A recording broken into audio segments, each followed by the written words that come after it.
भीष्म ने दुर्योधन से कहा, यदि यह वास्तव में अर्जुन है तो जान लो कि 13 वर्ष पूरे हो गए हैं। अब इनका अज्ञातवास समाप्त हो चुका है और ये दंड से मुक्त है।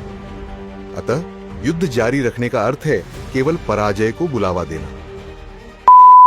महाभारत के विराट पर्व की यह गाथा पांडवों के अद्भुत साहस, मर्यादा और चातुर्य को चित्रित करती है।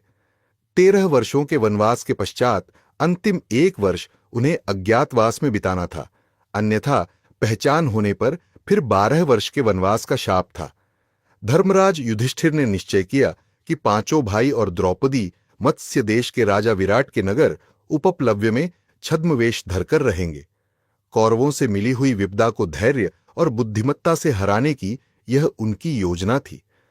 पांडवों ने अपना वास्तविक परिचय छिपाकर अलग अलग रूप धारण किए। युधिष्ठिर बने कंक नामक दरबारी जुआ खेलने वाले, जो राजा को पासे खेलने में साथ देता था। भीम बने बल्लव, जो राजभोजनालय में रसोइये के रूप में कार्य करता था। अर्जुन ने एक विचित्र और साहसी रूप अपनाया। उन्होंने स्त्री वेश धारण किया और बृहन्नला नामक नर्तक और संगीताचार्य बने। नकुल बने घुड़साल के रखवाले, ग्रंथिक और सहदेव बने गौशाला के देखरेख करने वाले, तंतिपाल।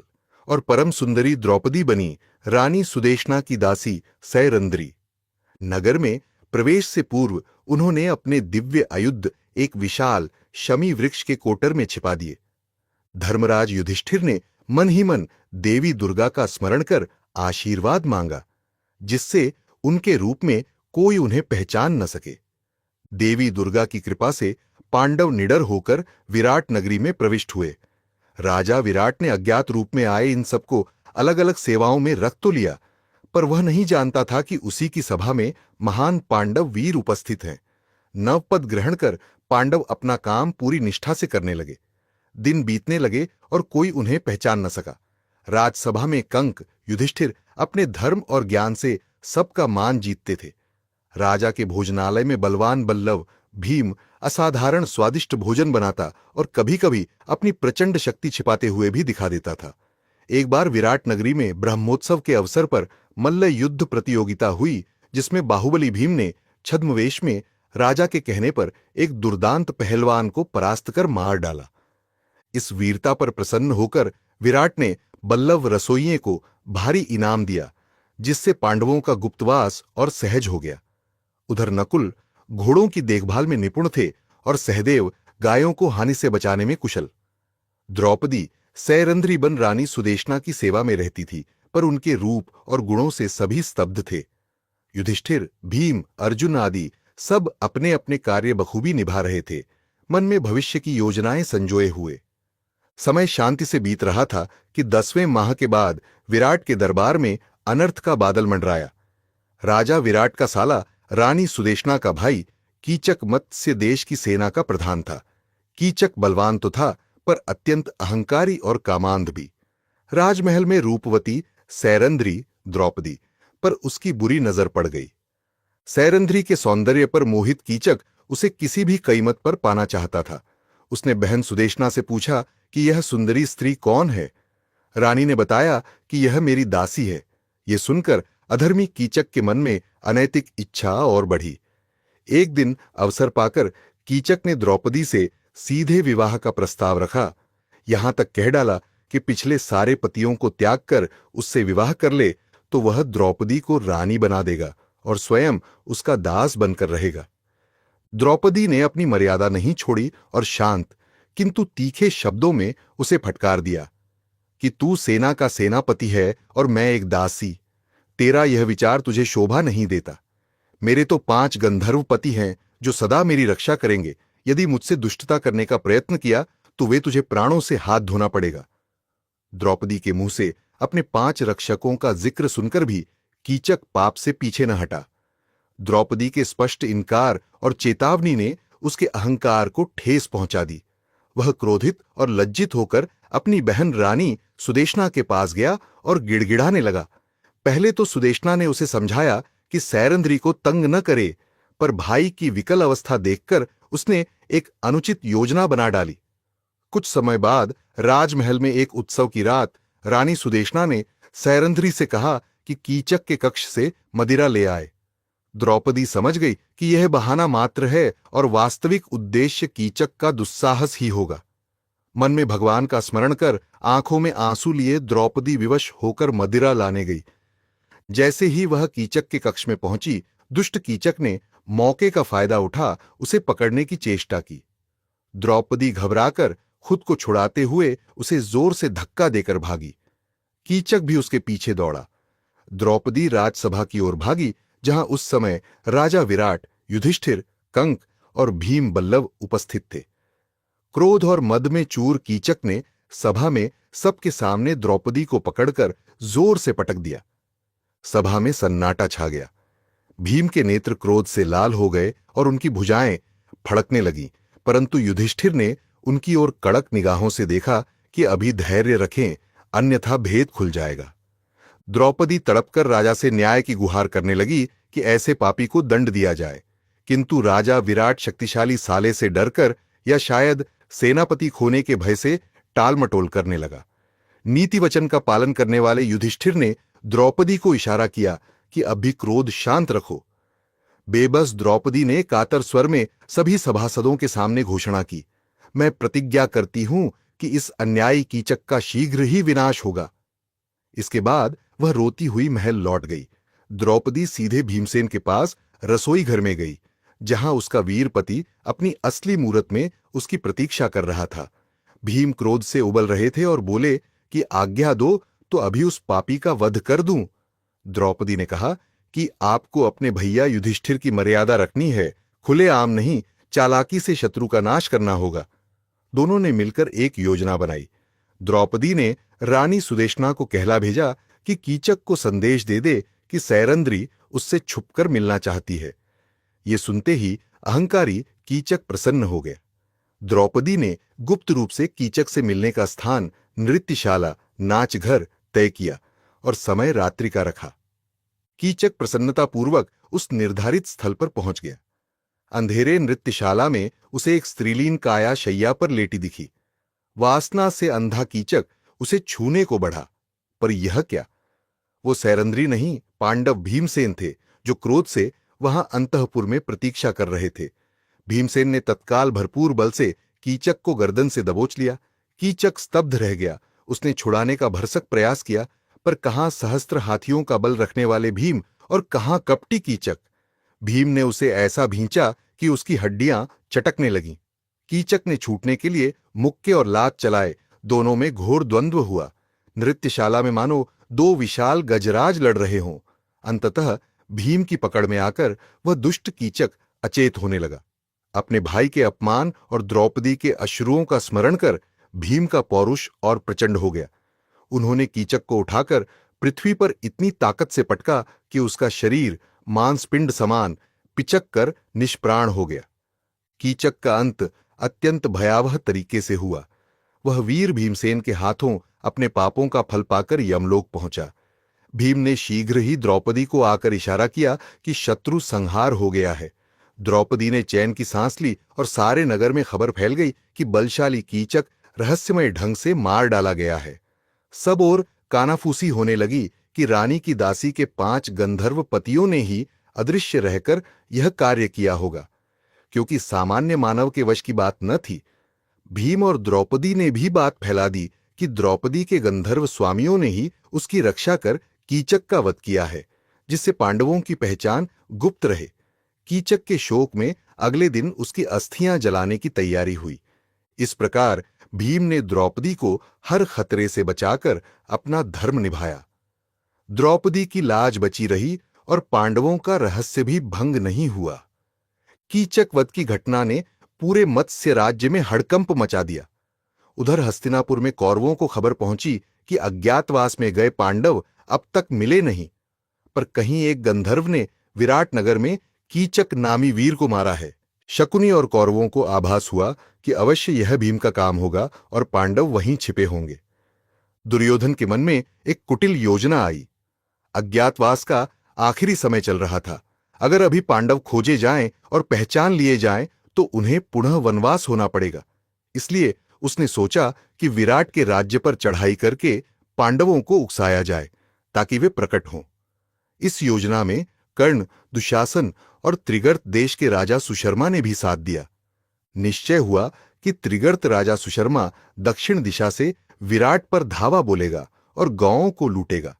जब राजा विराट अपनी सेना लेकर उधर व्यस्त होगा, उसी समय उत्तर दिशा से स्वयं दुर्योधन भी भीष्म, द्रोण, कर्ण आदि महारथियों के साथ मत्स्य देश पर आक्रमण करेगा और शेष गोधन हरण करेगा।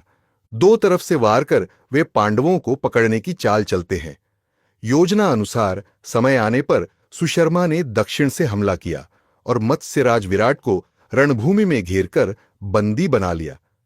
राजा विराट विपत्ति में थे।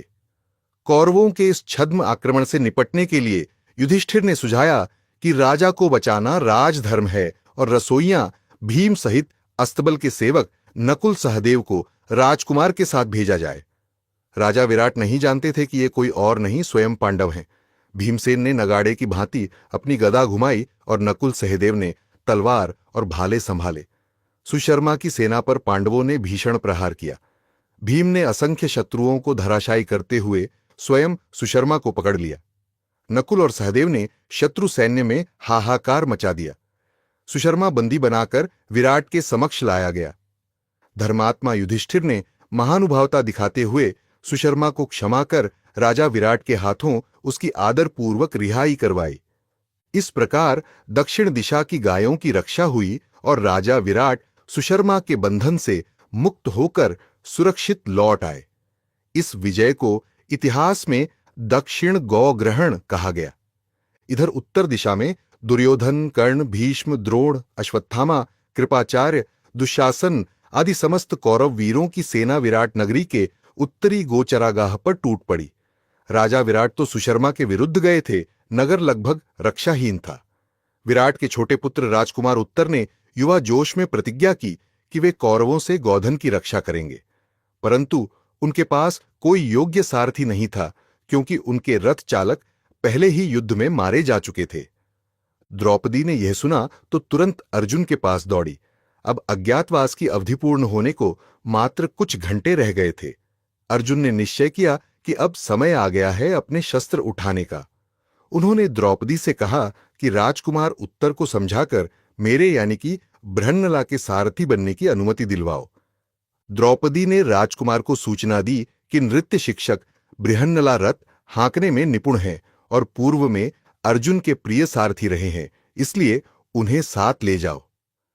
राजकुमार उत्तर को यह विचित्र तो लगा, लेकिन कोई विकल्प न था।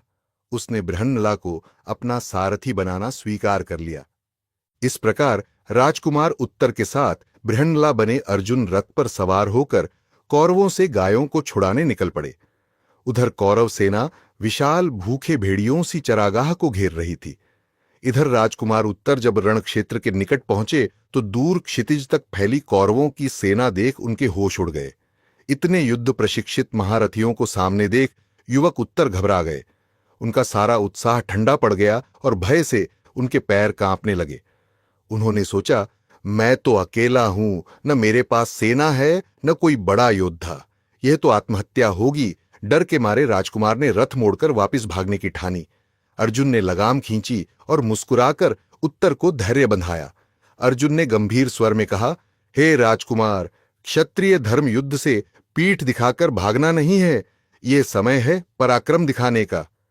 राजकुमार उत्तर कुछ समझ नहीं पा रहे थे। तभी अर्जुन उन्हें उस शमी वृक्ष के पास ले गए जहां पांडवों ने अपने हथियार छिपा रखे थे।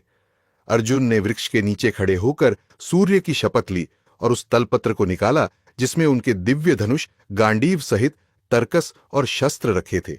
राजकुमार उत्तर की आंखें फटी रह गईं जब बृहन्नला ने एक क्षण में ही अपना रूप परिवर्तित कर लिया। लंबे केशों का बंध खोलकर अब अर्जुन ने क्षत्रिय वीर का रूप धर लिया था। उन्होंने राजकुमार को बताया कि वे कोई साधारण नर्तक नहीं, स्वयं पांडव राजकुमार अर्जुन हैं, इंद्रपुत्र, महाबली, धनुर्धर अर्जुन। ये सुन राजकुमार उत्तर को विश्वास नहीं हुआ, किंतु अर्जुन ने एक एक कर प्रमाण दिए, अपने अज्ञातवास के दौरान के अनुभव बताए, अपने हाथों के निशान दिखाए और अंत में अपना दिव्य गांडीव धनुष उठाकर कहा, देखो, यह वही गांडीव है जिससे कुरुक्षेत्र में देवताओं को भी जीता जा सकता है। राजकुमार उत्तर ने श्रद्धा से उनके चरण पकड़ लिए और क्षमा मांगी कि वह भयभीत होकर लौट रहा था। अर्जुन ने उसे गले लगाकर कहा, अब तुम मेरे सारथी बनो, रथ हाँको, शत्रुओं से मुख मत मोड़ना, शेष कार्य मुझे करने दो। उत्तर कुमार ने हर्ष से सारथी की जगह संभाली और अर्जुन का रथ हाँककर पुनः शत्रुओं की ओर बढ़े। उधर कौरव सेना में दूर से रथ बढ़ता देख हलचल हुई। दुर्योधन को आश्चर्य था कि एक अकेला राजकुमार किस आत्मविश्वास से चला आ रहा है। भीष्म पितामह को शंका हुई, कहीं यह अर्जुन तो नहीं। कर्ण ने उपहास किया कि अर्जुन कहां से होगा, पांडव तो अभी अज्ञातवास में हैं, यदि समय से पूर्व प्रकट हुए तो फिर वनवास भोगना पड़ेगा। द्रोणाचार्य ने दूरबीन दृष्टि डाल कहा, रथ पर जो ध्वजा है उस पर वानर का चिन्ह क्यों दिखता है। उन्हें झांक न था कि स्वयं हनुमान जी अर्जुन के ध्वज पर विराजमान है। कौरवों की सेना थोड़ी चौकन्नी तो हुई, लेकिन दुर्योधन ने जिद पकड़ी कि चाहे जो हो उस रथ को रोको। अर्जुन ने रणभूमि में प्रवेश करते ही अपना शंख देवदत्त जोर से बजाया। उसकी गर्जना से शत्रु दल में खलबली मच गई। राजकुमार उत्तर ने देखा कि अर्जुन का रूप कितना दिव्य और तेजस्वी हो उठा है, मानो स्वयं इंद्र पृथ्वी पर आ गया हो। अर्जुन ने तनकर धनुष पर बाण चढ़ाया और ललकार कर कहा, जो कोई भी गौधन को हानि पहुंचाने आया है वह अपने आप को युद्ध में मुझसे बचा सके तो बचा ले। कर्ण ने यह सुन क्रोध में आकर बाण चलाया जो सीधे अर्जुन की ओर आया, परंतु अर्जुन ने मध्यम मुस्कान के साथ अपना पहला तीर मारा, जिसने कर्ण के बाण को आकाश में ही चूर चूर कर दिया। ये देख कोने कोने से वाह अर्जुन वाह पार्थ का जय घोष हुआ। महाभारत के इस प्रथम रण में अर्जुन का पराक्रम देखने देवतागण भी उत्सुक हो उठे। भीष्म ने दुर्योधन से कहा, यदि यह वास्तव में अर्जुन है तो जान लो कि 13 वर्ष पूरे हो गए हैं। अब इनका अज्ञातवास समाप्त हो चुका है और ये दंड से मुक्त है। अतः युद्ध जारी रखने का अर्थ है केवल पराजय को बुलावा देना। दुर्योधन ने हठपूर्वक कहा, नहीं, अभी वर्ष पूरा होने में संदेह है, मैं अर्जुन को बंदी बनाकर ही दम लूंगा। भीष्म पितामह ने निश्चय कर लिया कि अब युद्ध अवश्यंभावी है, तो वे भी दिव्य शक्ति से अर्जुन का साहस परखने आगे बढ़े। बस फिर क्या था, धनुर्धर अर्जुन ने अकेले समूची कौरव सेना को उलझा लिया। राजकुमार उत्तर कुशलता से सारथी बन रथ दौड़ा रहे थे और अर्जुन एक के बाद एक देवास्त्र छोड़ रहे थे। एक तरफ अर्जुन का गांडीव तीर बरसा रहा था, दूसरी ओर भगवान श्री हनुमान की रौद्र गर्जना उस ध्वज से निकल रही थी जो अर्जुन के रथ पर लहरा रहा था।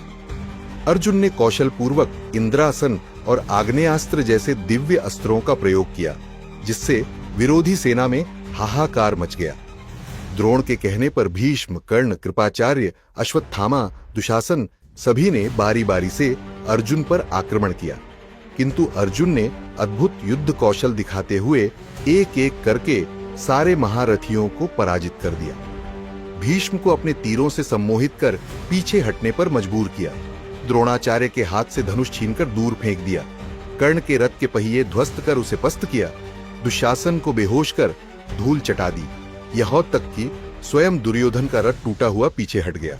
अर्जुन के बाणों के आगे कोई टिक न सका। भीषण रणभूमि के बीच अर्जुन ने एक चमत्कारिक कदम उठाया। वह सम्मोहनास्त्र का आवाहन कर बैठा।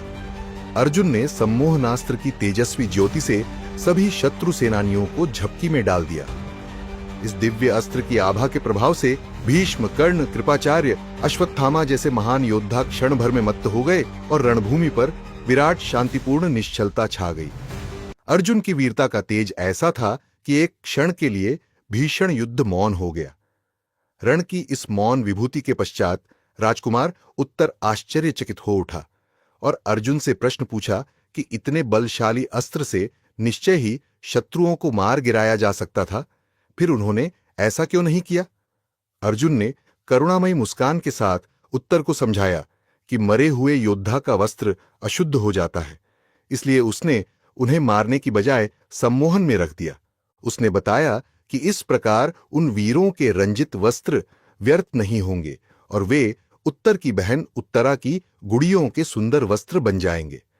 अर्जुन ने यह कहकर उत्तर को उत्साहित किया कि ये रणभूमि के रंग बिरंगे वस्त्र उत्तरा की गुड़ियों के लिए उपहार स्वरूप उपयोग किए जाए। उसने विशेष निर्देश दिया, दुर्योधन का लाल वस्त्र, कर्ण का गुलाबी वस्त्र और दुष्टासन का नीला वस्त्र ले आओ। राजकुमार उत्तर अर्जुन की वीरता देख अभिभूत थे। उधर राजा विराट सुशर्मा को खदेड़कर राजधानी लौटे। उन्होंने देखा कि उत्तर दिशा से भी शत्रु भाग चुके हैं और राजकुमार उत्तर विजयी लौट रहा है। आनंद से विराट ने प्रशंसा करते हुए कहा, वत्स उत्तर, तुमने अद्भुत रण कौशल दिखाया। बताओ, किसकी सहायता से तुमने महान भीष्म द्रोण कर्ण को हरा दिया? राजकुमार उत्तर ने विनम्रता से बताया, पिताश्री, यह सब मेरे सारथी बृहन्नला के कारण संभव हुआ। यह सुनते ही विराट क्रोध में आ गए। क्या एक किन्नर नृत्य शिक्षक ने यह काम किया? पुत्र, तू शूरवीर क्षत्रिय होकर अपनी वीरता का श्रेय एक किन्नर को दे रहा है। ऐसा कहकर राजा विराट ने आवेश में राजकुमार को डांट दिया और बृहन्नला को अपमानजनक शब्द कहे। यह सुनकर अर्जुन से सहन नहीं हुआ। उन्होंने वहीं राजसभा में सबके सामने अपने वास्तविक स्वरूप में आने का निर्णय लिया। राजा विराट की सभा में अगले दिन सभी दरबारी एकत्र थे। विराट राजकुल के समक्ष कंक, बल्लव, बृहन्नला, ग्रंथी, तंतीपाल और सैरंद्री, ये छहों सेवक खड़े थे। वृद्ध प्रधानमंत्री ने घोषणा की कि राजकुमारी उत्तरा कुछ कहना चाहती है। उत्तरा ने आगे बढ़कर विनम्रतापूर्वक कहा, पिताजी, ये कोई साधारण सेवक नहीं, ये महापुरुष है। हमें सौभाग्य से इनकी सेवा का अवसर मिला, पर अब समय आ गया है कि इनका सम्मान किया जाए। सब हैरानी से सुन रहे थे। इतने में कंक रूपी युधिष्ठिर ने मुस्कुराकर अपनी वास्तविक पहचान बताई। महाराज, मैं हस्तिनापुर का विधि विशारद युधिष्ठिर हूं, कुंती पुत्र धर्मराज। ये सामने खड़े रसोइये बल्लव कोई और नहीं, बलशाली भीमसेन हैं। पवन पुत्र भीम, आपके नृत्याचार्य बृहन्नला असल में इंद्रपुत्र महावीर अर्जुन हैं। घुड़साल के रक्षक ग्रंथी माद्री नंदन नकुल हैं और गौशाला के तंतीपाल अश्वविद सहदेव हैं। और आपकी दासी सैरंद्री तो पांचों पांडवों की अर्धांगिनी पांचाली द्रौपदी हैं। हम सब पांडवों ने आपके यहां अज्ञातवास में शरण ली थी। ये सनसनीखेज उद्घोषणा सुन सभा में सभी स्तब्ध रह गए। विराट ने तुरंत घोषणा की कि पांडव अब उनके राज्य के अतिथि नहीं, अभिन्न अंग हैं। पांडवों का अज्ञातवास सफलतापूर्वक पूरा हुआ था और बिना किसी शर्त के उनका वनवास समाप्त हो गया था। इस प्रकार विराट नगर के गुप्तवास की कथा समाप्त होती है। यदि आपको यह वीर रस से ओतप्रोत महागाथा पसंद आई हो तो कृपया हमारे चैनल को लाइक करें और सब्सक्राइब करें। आने वाली कथाओं में हम हिंदू पौराणिक इतिहास की ऐसी ही और शक्तिशाली कहानियां लेकर उपस्थित होंगे। आपकी प्रतिक्रिया और समर्थन हमें और भी प्रोत्साहन देता है।